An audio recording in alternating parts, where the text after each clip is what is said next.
Getting someone to rehab isn't easy. Sometimes it looks like you are trying to bathe a naughty cat, but with the right approach, they might just go like a lamb. Let me show you how. Hello, brave hearts, you are not alone. Stick with me till the end and I will share some proven strategies with you to help your loved ones take the first step toward rehab without pushing them away. I'm Svetlana Rudovska and I help families navigate the chaos of addiction in their families, rebuild relationships, and guide your loved ones towards recovery. If you are ready to take back the control, subscribe to navigate relationships with the substance users. So, convincing someone to go to rehab sometimes seems impossible. Why?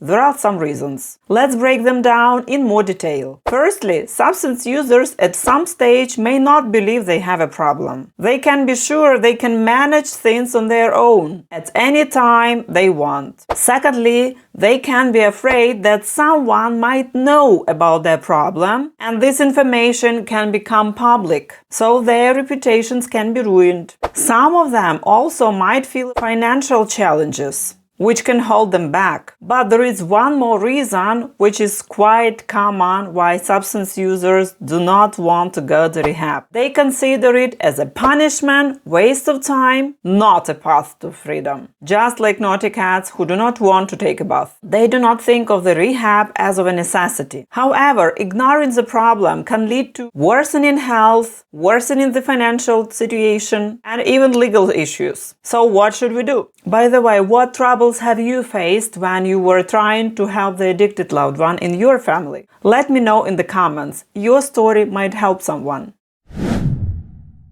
So, when trying to persuade a loved one that they need a recovery or they just need help, we should use a systematic approach. We definitely should be too pushy, cry, or yell at them. All those things don't work. In such case, substance users start defending. Instead, we should apply more gentle but at the same time quite firm approach. Let's consider some steps. Step 1. You should focus on building trust. In the situation when you deal with the addicted loved one, trust and sincere conversation really matter. So don't focus on accusations or demands. Of course, your substance user is not innocent. But if you want to set a good communication, listen to what they say and try to show that you care and worry rather than blame and accuse. Step 2. Talk about rehab. Talk about rehab as something real which can help, not about something hypothetical. Before you start talking about it, you should ask them to find some time,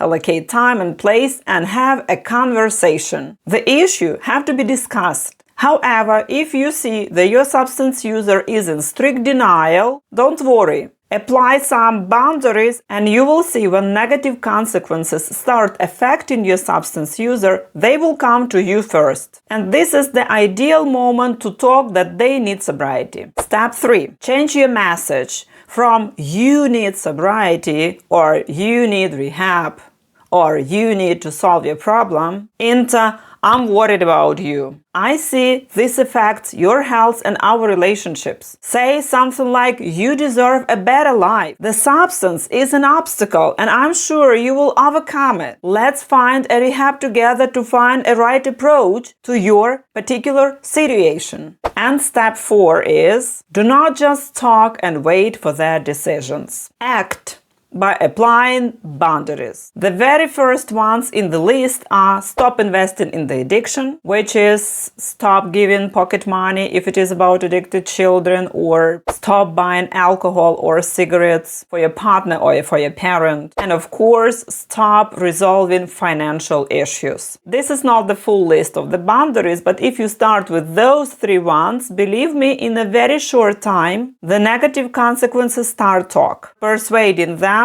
they need to find a rehab or any kind of recovery program. Of course, it is good if you also provide some boundaries or rules, limitations in the household issues, in your communication, in your family environment, and in other spheres. This will help you to stabilize your family and make the substance user closer to the decision of rehab. Follow all the steps and remember that substance users are quite manipulative people. They sometimes use sincere conversations in their own to get some benefits from you.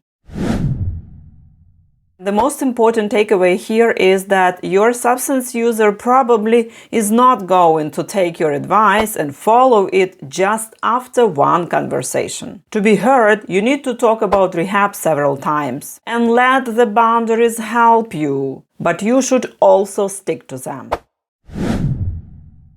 Not every rehab program works the same. The wrong choice can cost you time, money, and hope. That's why I created my first course, Choosing the Best Treatment Program for the Substance User. You will learn how to see the difference between programs which are really efficient and those which don't really help. Want to know more? Watch the course. The link is in the comments.